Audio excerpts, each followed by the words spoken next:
മനസ്സിലാക്കിയും വേണം മുന്നോട്ട് പോകാനായിട്ട്. പൊതുവെ ക്രിസ്ത്യാനികൾക്ക് പറ്റുന്ന ഒരു അബദ്ധം എന്ന് പറയുന്നത്, കർത്താവ് ഭൂമിയിൽ മനുഷ്യനായി പ്രത്യക്ഷനായി. കർത്താവ് ഭൂമിയിൽ മനുഷ്യനായി പ്രത്യക്ഷനായപ്പോൾ 33.5 വർഷക്കാലം കർത്താവ് ഭൂമിയിൽ ജീവിച്ചു. അപ്പോൾ ഈ മനുഷ്യനായി പ്രത്യക്ഷനായി ഭൂമിയിൽ ജീവിച്ച 33.5 വർഷക്കാലം ഭൂമിയിൽ സംസാരിക്കുകയും ഭൂമിയിൽ ജീവിക്കുകയും ഭൂമിയിൽ പറഞ്ഞു കൊടുക്കുകയും ദൈവവചനം പഠിപ്പിക്കുകയും ചെയ്യുന്ന ആ കർത്താവ്, മനുഷ്യനായി ഭൂമിയിൽ വന്ന ആ കർത്താവിനെ എല്ലാവരും അങ്ങ് ദൈവമാക്കി. ഞാൻ പറയുന്നതിന്റെ പൊരുൾ നിങ്ങൾ മനസ്സിലാക്കണം. മനുഷ്യനായി ഭൂമിയിൽ, അതായത് ദൈവം പ്രാവായി വന്നു എന്ന് ഇരിക്കട്ടെ. കർത്താവ് പരിശുദ്ധാത്മാവ് പ്രാവെന്ന രൂപത്തിൽ ആരുടെ മേളിൽ വന്നു? യോഹന്നാൻ സ്നാപകന്റെ മേളിൽ വന്നു. അപ്പോൾ പ്രാവെന്ന രൂപത്തിൽ വന്നു കഴിഞ്ഞു. ആ പ്രാവ് അവിടെ തന്നെ ഉണ്ടെങ്കിൽ ഇന്നീ കത്തോലിക്കരെന്ന് പറയുന്ന, ഇന്നീ ക്രിസ്ത്യാനികൾ എന്ന് പറയുന്ന ഈ പൊട്ട സമൂഹം എന്ത് ചെയ്തതിനെ? ആ പ്രാവിനെ എടുത്തു വെച്ചിട്ട് കർത്താവേ സ്തോത്രം സ്തോത്രം സ്തോത്രം എന്ന് വിളിക്കേണ്ട ഗതികേട് വരും. അതുകൊണ്ടാണ് ക്രിസ്ത്യാനികളുടെ പലരുടെയും വീടുകളിൽ നിങ്ങൾ ശ്രദ്ധിച്ചു കഴിഞ്ഞാൽ പിതാവ് പുത്രൻ പരിശുദ്ധാത്മാവ് എന്ന് പറയുമ്പോഴത്തേക്കും ഒരു വയസ്സായ കിളവനെയും പിന്നീട് നടുക്കൊരു പ്രാവിനെയും ഇപ്പുറത്ത് ഒരു യൗവനക്കാരനായ യേശുവിന്റെ രൂപത്തെയും ഉണ്ടാക്കി വെച്ച് ഇവർ വർഷിപ്പ് ചെയ്യുന്നത് അതുകൊണ്ടാണ്. പ്രാവിനെ പോലും വെറുതെ വിട്ടിട്ടില്ല. ഒന്ന് ചിന്തിച്ചു നോക്കിയേ. അജ്ഞത എന്ന് പറയുന്നതിന് പിന്നെ എന്താ പറയുന്നത്? Hi, hello. ഞാനിപ്പോൾ ഈ വീഡിയോ ചെയ്യാൻ വന്നിരിക്കുന്നത് വേറൊന്നുമല്ല, ഇസ്രായേലിലുള്ള റീന സിസ്റ്റർ എന്ന് പറയുന്ന ആ സിസ്റ്ററിൻ്റെ ഈ കഴിഞ്ഞ ദിവസത്തെ ഒരു വീഡിയോയിലുണ്ടായ ഒരു സംസാരത്തിൻ്റെ അത് പറയണം. കാര്യം ഇവർ കുറേ ആൾക്കാർ വേദം ദൈവത്തിൻ്റെ ബൈബിളിനെ വെച്ചിട്ടാണെങ്കിലും അല്ലെങ്കിൽ യഹൂദന്മാരുടെ തോറ വെച്ചിട്ടാണെങ്കിലും കുറച്ച് കാര്യങ്ങൾ പറഞ്ഞ് മനസ്സിലാക്കി കൊടുക്കുന്നുണ്ട്. ഞാൻ മനസ്സിലാക്കി കൊടുത്തിട്ട് ഇവർ പറയണമെന്ന് വെച്ച് കഴിഞ്ഞാൽ ഇത് മനസ്സിലാക്കാനായിട്ട് ഇത് വരം ലഭിച്ചവർക്ക് മാത്രമേ ഇത് കിട്ടുള്ളൂ. ബാക്കിയുള്ളവരൊക്കെ കേട്ടിട്ട് കേൾക്കാതെ രീതിയിൽ പോകും. അങ്ങനെ ഇങ്ങനെയൊക്കെയാണ് ഇവർ പറയണത്. പക്ഷേ റീന സിസ്റ്റർ പഠിപ്പിക്കണതിലൊന്നും എനിക്ക് നല്ല അഭിപ്രായം തന്നെയുള്ളത്. കാര്യം റീന സിസ്റ്ററിനെ പോലത്തെ ഒരാൾക്കാർ ഇങ്ങനെ ഇറങ്ങി വന്ന് ബൈബിളിനെ കറക്റ്റായിട്ട് പറഞ്ഞ് പിന്നെ അവരും ബൈബിളിനെതിരായിട്ട് പറഞ്ഞ ആൾക്കാരൊക്കെ സിസ്റ്റർ നന്നായി ചീത്തയൊക്കെ പറയും. ഒരു കണക്കിന് പറഞ്ഞാൽ സിസ്റ്ററിനെ അത്രയും പറയണതിൻ്റെ കാരണവും ഞാൻ ന്യായീകരിക്കണമല്ല സിസ്റ്ററിനെ. സിസ്റ്റർ അങ്ങനെ പറയണതിൻ്റെ കാര്യം അവരെ കുറേ പേര് ഓൺലൈനിൽ അവരുടെ അത്രയും ചീത്തകൾ അവരെ പറഞ്ഞിട്ടാണ് അവർ തിരിച്ച് പ്രതികരിക്കണത്. അവരങ്ങനെ ആയിപ്പോയി. കാര്യം അത്രയും പേര് എന്തായാലും അവരുടെ സ്ഥാനത്ത് നിന്നാൽ മാത്രമേ നമുക്ക് അവരുടെ ബുദ്ധിമുട്ടെന്തെന്ന് മനസ്സിലാവുള്ളൂ. പുറത്തുനിന്ന് ആൾക്കാർക്ക് പലതും പറയാം, പക്ഷേ അവരനുഭവിച്ച ബുദ്ധിമുട്ടുകളും കഷ്ടപ്പാടുകളൊക്കെ അവർ കഷ്ടപ്പാട് അങ്ങനെയൊക്കെ ചെയ്തുകൊണ്ടായിരിക്കും ചിലപ്പോൾ അവരങ്ങനെയായി മാറിയത്. അവരിപ്പോൾ ആൾക്കാരെ പച്ചക്ക് ചീത്ത പറയുന്നു, അത് പറയുന്നു, ഇത് പറയുന്നു. സംഭവം ശരിയാണ്. അത് കേൾക്കുമ്പോൾ പുതിയതായിട്ട് കേൾക്കുമ്പോഴത്തേക്കൊരു ബുദ്ധിമുട്ടൊക്കെ തോന്നും. പക്ഷേ എന്നാലും അവർ വന്ന വഴി കൂടി പോയി കഴിഞ്ഞാൽ ഇതിൻ്റെ അപ്പുറത്തെ ചിലപ്പോൾ ആൾക്കാർ കാണിക്കുമായിരിക്കും. അപ്പോൾ അതുകൊണ്ട് അതിനെക്കുറിച്ചൊന്നും നല്ലതെന്ന് പറയാനുള്ള ചീത്തയും പറയാൻ താല്പര്യപ്പെടുന്നില്ല. പക്ഷേ റീന സിസ്റ്ററിൻ്റെ കഴിഞ്ഞ ദിവസം വന്ന ബൈബിൾ വെച്ച് പഠിപ്പിച്ചിട്ട് യേശു ദൈവമല്ല, യേശു ഒരു മനുഷ്യതാണ്, ദൈവമല്ല എന്ന് പറഞ്ഞ് യേശു ദൈവമല്ല, ഏകദൈവമാണ്, ഏകദൈവത്തിന് മാത്രം ആരാധിക്കാമുള്ളൂ, യേശു ദൈവമല്ല, യേശു മനുഷ്യനാണ് എന്ന് പറഞ്ഞു.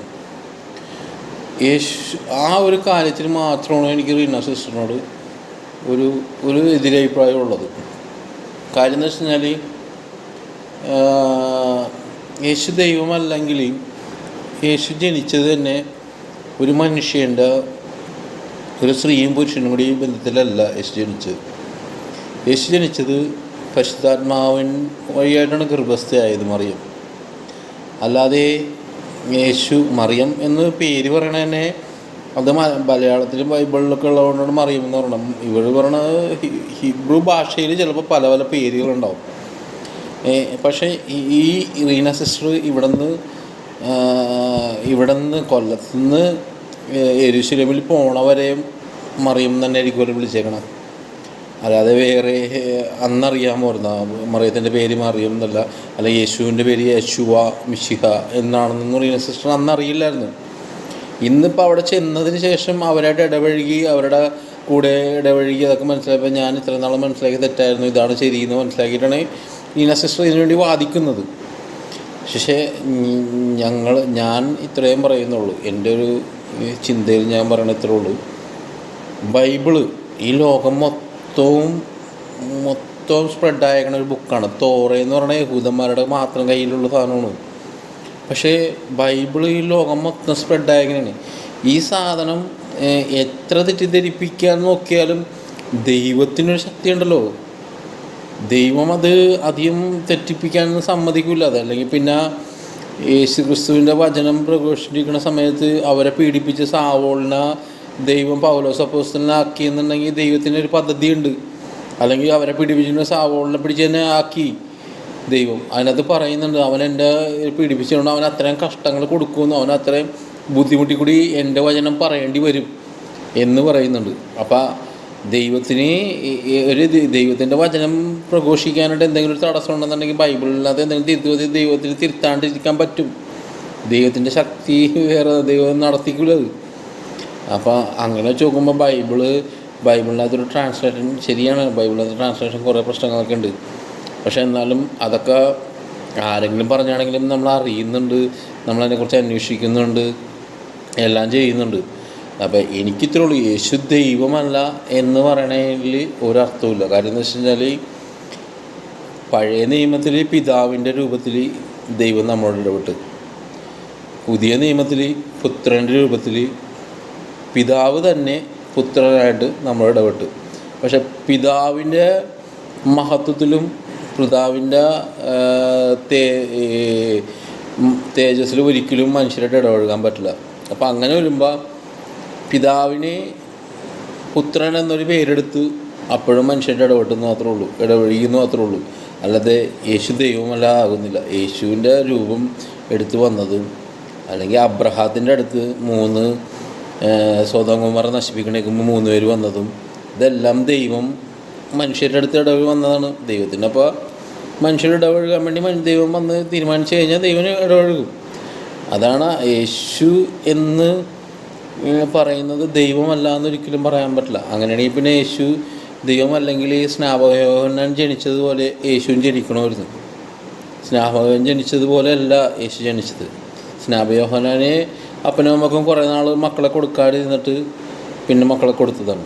പക്ഷെ അത് ഒരു ഭാര്യ ഭർത്താവ് ബന്ധത്തിലാണ് സ്നാപകയോഹന്നാൻ ജനിച്ചത്. പക്ഷെ എന്നാലും സ്നാപകയോഹന്നാൻ ദൈവപുത്രൻ വന്നേക്ക് മുമ്പ് വഴി തെളിക്കാൻ വേണ്ടി വന്നവനാണെന്നാണ് പറയുന്നത്. അപ്പം അതേപോലെ തന്നെ യേശു വന്നപ്പോൾ അങ്ങനെയല്ല, യേശുവിന് വ്യത്യാസമുണ്ട്. വ്യത്യാസം എന്ന് വെച്ചാൽ പരിശുദ്ധാത്മാവ് വഴിയാണ് ഗർഭസ്ഥയായത്. അതായത് മനുഷ്യരിൽ നല്ലത് അത് ദൈവത്തിൻ്റെ പ്രസന്നതയാണ്, ദൈവത്തിൻ്റെ ഒരു അവതാരം തന്നെ പറയേണ്ടി വരും. അല്ലാതെ അപ്പോൾ ആ വന്ന ദൈവത്തിന് യേശു ബെത്ലഹേമിൽ കിടന്നപ്പോഴത്തേക്കും ഈ യേശുവിനെ കാണാൻ വേണ്ടിയിട്ട് വന്ന രാജാക്കന്മാരും ആട്ടിടയന്മാരും മറിയത്തോടും പൗലോസപ്പോസ്തലനും കൂടി കണ്ടിട്ട് മറിയത്തിനോടും ജോസഫിനോടും കൂടി കണ്ടിട്ട് മറിയത്തെയും ജോസഫിൻ്റെ മുമ്പിൽ വെച്ചിട്ട് യേശുവിനെ കുമ്പിട്ട് ആരാധിച്ചു എന്ന് പറഞ്ഞു. യേശുവിനെ ആരാധിച്ചപ്പോൾ ഈ പറയുന്നത് യേശു ദൈവപുത്രനാണെങ്കിൽ മനുഷ്യനാണെങ്കിൽ അങ്ങനെ ആരാധിക്കേണ്ട ആവശ്യമില്ല. ഒന്നത്. പിന്നെ രണ്ടാമത്തെ കേസ് എന്ന് പറയണത് യേശു ഒരു മനുഷ്യരുടെ ഒരു ഭൗമിക മാതാപിതാക്കളല്ല യേശുവിൻ്റെത്, ദൈവീകം തന്നെയാണ്. അതായത് പരിശുദ്ധാത്മാവ് വഴിയായിട്ടാണ് ഗർഭം ധരിച്ചേക്കുന്നത് മറിയം.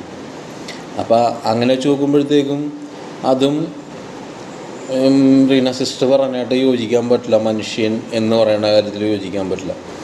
പിന്നെ രണ്ടാമത്തെ കേസ് എന്ന് പറയുന്നത് ദാവീദിൻ്റെ മകൻ. ദാവീദ് തന്നെ യേശുവിനെ കർത്താവ് എന്നാണ് വിളിച്ചേക്കുന്നത്, കർത്താവ് എന്നാണ് വിളിച്ചേക്കുന്നത്. അപ്പം അതും കൂടി നോക്കുമ്പോഴത്തേക്കും ദാവീദ് തന്നെ കർത്താവ്, ദാവീദിൻ്റെ സന്താന പരമ്പരയിൽ അത് ആ പരമ്പര ഏറ്റെടുത്തുന്നു, ആ രീതിയിൽ കൂടി വരണം എന്നുള്ളൊരു പദ്ധതി കൊണ്ട് ഏറ്റെടുത്തുന്നു മാത്രമേ ഉള്ളൂ. ഈ ദാവീദിൻ്റെ മകൻ എന്നുള്ളൊരു നാമമൊന്നും യേശുവിനല്ല. ദാവീദിന് അബ്രഹാത്തിന് മുമ്പേ ഞാനുണ്ട് എന്ന് പറയുന്ന ആളാണ് യേശു. അല്ലെങ്കിൽ യേശു ഇപ്പം ഞാൻ ചെയ്യട്ടെ, ഒരു ലാംഗ്വേജ് ആണെങ്കിലും, ഇപ്പോൾ ഹിബ്രു ഭാഷയിലാണെങ്കിലും ലാംഗ്വേജ് ആണെങ്കിലും ഏത് ഭാഷയിൽ ലാംഗ്വേജ് ആണെങ്കിലും ഓരോരോ ചേഞ്ച് ഉണ്ടാവും, ചെറിയ ഇപ്പം യേശു, യഹോശു, മിശിഹ, യേശു ക്രിസ്തു എന്നൊക്കെ പറയണതിനകത്ത് നമ്മുടെ ഒരു ഇപ്പോൾ കനാന്യ സ്ത്രീ, പിന്നെ ഒരു കനാന്യ സ്ത്രീയുടെ വിശ്വാസം, അതുകൂടാതെ തന്നെ ഒരു എന്താണ് ശതാധിപൻ്റെ വിശ്വാസം. ഈ ശതാബ്ദിൻ്റെ വിശ്വാസം ഇതുവരെ സിസ്റ്റർ ഞാൻ പറഞ്ഞു കേട്ടിട്ടില്ല. കാരണം ശതാബ്ദിൻ്റെ വിശ്വാസത്തിനത് കറക്റ്റായിട്ട് പറയുന്നുണ്ട്, രാജ്യത്തിൻ്റെ മക്കൾ പുറന്തള്ളപ്പെടും എന്ന് പറയുന്നുണ്ട്. അതൊന്നും റീന സിസ്റ്റർ പറയാം. റീന സിസ്റ്ററിനെ ഞാൻ മനസ്സിലാക്കി എടുത്തോളാം, റീന സിസ്റ്ററിന് യഹൂദന്മാരോട് ഒരു ഇഷ്ടമുണ്ട്, അല്ലെങ്കിൽ ഒരു സ്നേഹമുണ്ട്. കാര്യം അവിടെ നിന്ന് അവരുടെ ഭക്തിയും കാര്യങ്ങളൊക്കെ കണ്ടപ്പോൾ അത് ഞങ്ങൾക്കും ഉണ്ട്. ആ സ്നേഹം, യഹൂദന്മാരുടെ സ്നേഹമുണ്ട്, ഇഷ്ടമുണ്ട്. യഹൂദന്മാരെ എന്തെങ്കിലും ചെയ്ത് കഴിഞ്ഞാൽ ഞങ്ങൾക്കും സങ്കടവും ദേഷ്യമൊക്കെ വരാറുണ്ട്. പക്ഷേ എന്ന് പറഞ്ഞിട്ട് ഞങ്ങൾ ഇപ്പോൾ റീന സിസ്റ്റർ ഇങ്ങനെ ചീത്ത പറയണം, തെറി പറയണതൊക്കെ നമ്മളൊന്നും പറയുന്നില്ല. നിങ്ങളുടെ ഇഷ്ടമാണ് അത്. നമുക്കൊരിക്കലും ഓരോരുത്തർക്കും ഓരോ ഇഷ്ടമാണ്. ആരും കുറ്റം പറയേണ്ട ആവശ്യമില്ല. അപ്പം അതുകൊണ്ട് നമുക്ക് വേണമെങ്കിൽ കേൾക്കാം, വേണമെങ്കിൽ കേൾക്കണ്ട, അത്രേ ഉള്ളൂ. അല്ലാതെ കൂടുതൽ നമുക്ക്. എന്നാലും നിങ്ങൾ പറയണ കുറേ കാര്യങ്ങളൊക്കെ നല്ല നല്ല കാര്യങ്ങളാണ്. അതിൻ്റെ ഇടയിൽ കൂടി കുറച്ച് തെറി ഉണ്ടാവും. പക്ഷെ നമ്മൾ പിന്നെ നിങ്ങൾ നല്ലത് എടുക്കും, ചീത്തത് നമ്മൾ വേണ്ടാന്ന് നോക്കും, അത്രേ ഉള്ളൂ. നിങ്ങൾ പറയുന്ന എല്ലാം, ഒരു മനുഷ്യനെ എപ്പോഴും എല്ലാം പെർഫെക്റ്റ് ആണെന്ന് ഒരിക്കലും പറയാൻ പറ്റില്ല. എന്തെങ്കിലുമൊക്കെ ഒരിതുണ്ടാവും. അപ്പം അതുകൊണ്ട് നമ്മളാരെയും വിധിക്കണില്ല. കാര്യം നമ്മളാരും വിധിക്കാണ്ടിരുന്നാൽ നമ്മളെ ആരും വിധിക്കില്ല, അല്ലെങ്കിൽ നമ്മളാരും ഇപ്പോൾ. അതുകൊണ്ട് നമ്മളൊന്നും കൂടുതലായിട്ടൊന്നും പറയുന്നില്ല. പക്ഷേ യേശു ദൈവമല്ല എന്ന പഠിപ്പിക്കൽ റീന സിസ്റ്റർ റോങ് ആണ് ചെയ്യണത്. മുസ്ലിങ്ങളും ഇത് തന്നെയാണ് പറയുന്നത്, യേശു ഒരു പ്രവാചകനാണെന്ന്. അപ്പോൾ യേശു ദൈവമല്ല, അല്ലെങ്കിൽ ഇബ്രു നാമപ്രകാരം യേശുവ ഒരു ദൈവമല്ല എന്ന് പറയണമെങ്കിൽ അങ്ങനെയാണ്. പിന്നെ ദൈവം അല്ലെങ്കിൽ യേശു ജനിക്കേണ്ടത് ഒരു അപ്പനമ്മയും ഭൗമികമായ ഒരു അപ്പനമ്മയും വേണം. ഇത് ഭൗമികമായ അപ്പനമ്മയൊന്നും യേശുവിനില്ല. മറിയത്തിന് ദൈവകൃപ ഉണ്ടായിട്ട് മറിയത്തിൻ്റെ ഗർഭപാത്രത്തിൽ വന്ന് പരിശുദ്ധാത്മാവ് വഴി ഗർഭം ധരിച്ചതാണ്. അപ്പോൾ യേശു ദൈവികമായ ഒരിതാണ് യേശുവിനുള്ളത്. അപ്പോൾ ദൈവമല്ല മനുഷ്യനാണ് എന്ന് പറയണത് ഏറ്റവും വലിയ റോങ്ങാണ്. അതിനെ ഏറ്റവും വലിയ ആൻറ്റി ക്രൈസ്റ്റ് എന്ന് തന്നെ പറയേണ്ടി വരും. അത് ഒരിക്കലും റീന സിസ്റ്റർ ആ വഴി കൂടി എന്തുകൊണ്ട് ചിന്തിക്കണില്ല എന്നെനിക്ക് അറിഞ്ഞുകൂടാ. പക്ഷേ നമ്മളും ബൈബിള് വായിക്കണേ, ദൈവത്തിന് പഠിക്കണേ. നമ്മളത്ര പെർഫെക്റ്റ് എന്നാൽ നമ്മളും പാപികൾ തന്നെയാണ്. നമ്മുടെ പാവങ്ങൾക്ക് വേണ്ടിയാണ് യേശു ക്രിസ്തു മരിച്ചത്. പാപിയാണെന്ന് തന്നെ പറയണം, ഞാൻ പാപിയാണെന്ന് തന്നെ ഞാൻ പറയണം. എൻ്റെ പാപങ്ങൾക്കും കൂടിയിട്ടാണ് യേശു ക്രിസ്തു കുരിശിൽ മരിച്ചത്. അപ്പോൾ അതുകൊണ്ട് യേശു ക്രിസ്തു ദൈവമല്ല എന്ന് പറയണത് തെറ്റാണ്. അത് നിങ്ങളുടെ വാക്കുകൾ കേട്ട് ഒരുപാട് പേര് ഈ ഓരോ കാര്യങ്ങൾ ചെയ്യുന്നുണ്ട്. അവർ അന്ധമായിട്ട് വിശ്വസിക്കുന്നുണ്ട്. പക്ഷെ ബൈബിൾ വായിക്കുന്ന എല്ലാവർക്കും ചില കാര്യങ്ങൾ ശരിയല്ലെങ്കിൽ അപ്പം തന്നെ ഒരു ട്രിഗർ, ഇതെന്തോ ഒരു സംശയം തോന്നിയിട്ട് നമ്മളവിടെ നിന്ന് മാറ്റി നിർത്തും. ഇപ്പോൾ ട്രാൻസ്ലേഷൻ ഗ്യാപ്പാണെങ്കിൽ നമ്മളും എടുത്ത് ചോദിക്കുമ്പോഴും എന്താണെങ്കിലും യേശു ദൈവമല്ല എന്ന പഠിപ്പിക്കൽ അത്ര നല്ലൊരു പഠിപ്പിക്കലായിട്ട് തോന്നുന്നില്ല. റീന സിസ്റ്റർ ഇഷ്ടമുണ്ടെങ്കിൽ തിരുത്തുക, അല്ലെങ്കിൽ യേശു ദൈവമല്ല എന്നൊരിക്കലും പറയണത് എനിക്ക് തോന്നുന്നില്ല അത്ര ശരിയായിട്ടുള്ള കാര്യമാണെന്നുള്ളത്. ഇത് റീന സിസ്റ്റർ തിരുത്തിയുള്ള റീന സിസ്റ്ററിൻ്റെ കുറേ വീഡിയോകൾ ഞങ്ങൾ കാണാറുണ്ട്. അതിനകത്ത് നല്ല നല്ല കാര്യങ്ങൾ ഞങ്ങൾ എടുക്കാറുണ്ട്, ഞങ്ങളതിനെ ഉൾക്കൊള്ളാറുണ്ട് നല്ല രീതിക്ക് തന്നെ. അല്ലാണ്ട് റീന സിസ്റ്ററിനോട് നമുക്ക് വ്യക്തിപരമായിട്ട് ഒരു വൈരാഗ്യമില്ല. നിങ്ങൾ ചെയ്യുന്ന നല്ല കാര്യങ്ങൾ തന്നെ. നിങ്ങൾ ഇങ്ങനെയുള്ള യഹൂദന്മാരോട് നമുക്ക് ഇഷ്ടമുണ്ട്. പക്ഷെ എന്നും പറഞ്ഞിട്ട് യഹൂദന്മാർ തന്നെ ദൈവത്തിനെ യേശു ക്രിസ്തു അവരോട് കൈകൊണ്ട് തന്നെ കുരിശി തറയപ്പെട്ടപ്പോഴത്തേക്കും യേശു ക്രിസ്തു അവരോട് പറഞ്ഞു, ഇവർ ചെയ്യുന്ന എന്താണെന്ന് ഇവരറിയുന്നില്ല, ഇവരോട് ക്ഷമിക്കണമെന്ന് പറഞ്ഞാൽ അവർക്ക് അപ്പം തന്നെ ക്ഷമിച്ചു. കാര്യം ദൈവമാണ് പറയണ, ദൈവം തന്നെയാണ് അവരോട് ക്ഷമിക്കണം. അപ്പം ആ ദൈവം തന്നെ ക്ഷമിക്കുമ്പോൾ ദൈവത്തിന് ഭൂമിയിൽ വന്ന് ഇങ്ങനെ ഒരു പദ്ധതി ചെയ്യണം, എങ്കിൽ മാത്രമേ ഈ മനുഷ്യനെല്ലാവരും രക്ഷപ്പെടുത്താൻ പറ്റുള്ളൂ. ദൈവത്തിന് തന്നെ ഇറങ്ങി വന്ന് ചെയ്യേണ്ട ഒരവസ്ഥ വന്ന് ദൈവം തന്നെ ഇറങ്ങി വന്ന് ചെയ്തതാണ്. അല്ലാതെ ദൈവം അല്ലെങ്കിൽ പിന്നെ എന്തിനാണ് അപ്പോസ്തലന്മാരോട് ഞാൻ പോയാൽ മാത്രമല്ലേ നിങ്ങൾക്ക് സഹായകനാണ്, ഞാൻ പോയില്ലെങ്കിൽ നിങ്ങൾക്ക് സഹായം എനിക്ക് അഴക്കാൻ പറ്റില്ല എന്ന് പറഞ്ഞു. പരിശുദ്ധാത്മാവിനെ എങ്ങനെ ദൈവം പോയാൽ മാത്രം അഴക്കാൻ പറ്റുള്ളൂ എന്ന് പറയുമ്പോൾ എന്താ? ഇത് ഏകം തന്നെയാണ്, ഏക ദൈവം തന്നെ, വിശ്വാസം തന്നെയാണ്. പക്ഷേ ത്രിയേകമൊന്നും ഞങ്ങൾ ഇതുവരെ പഠിപ്പിക്കണമില്ല. ഞാൻ മനസ്സിലാക്കിയിട്ടില്ല, ഇതും ചെയ്യുന്നില്ല. ഞാനൊരു സഭയിലും പോകുന്നില്ല, ഞാൻ പള്ളികളിൽ പോകുന്നില്ല. കാര്യം ഞാൻ ബൈബിൾ മാത്രം പ്രാർത്ഥിച്ച് ബൈബിൾ വിശ്വസിച്ച് ബൈബിൾ എന്താണ് പറയുന്നത് അതനുസരിച്ച് ജീവിക്കണം. അല്ലാതെ ബൈബിളിനെ എതിർത്തിട്ട് നമ്മൾ ചില തെറ്റുകൾ പറ്റാറുണ്ട്. ജഡികമായ മനുഷ്യനല്ലേ, അതിൻ്റേതായ തെറ്റുകൾ എനിക്കുണ്ട്, ഇല്ലെന്ന് ഞാൻ പറയാനുള്ള. പക്ഷേ എന്നാലും അത്ര പുണ്യാളനാണെന്ന് ഞാൻ പറയാനുള്ള. പക്ഷേ എന്നാലും നമ്മുടെ വിശ്വാസത്തിനകത്ത് ഇങ്ങനൊരു സംഭവമുണ്ട്. യേശു ക്രിസ്തു ദൈവം തന്നെയാണ്.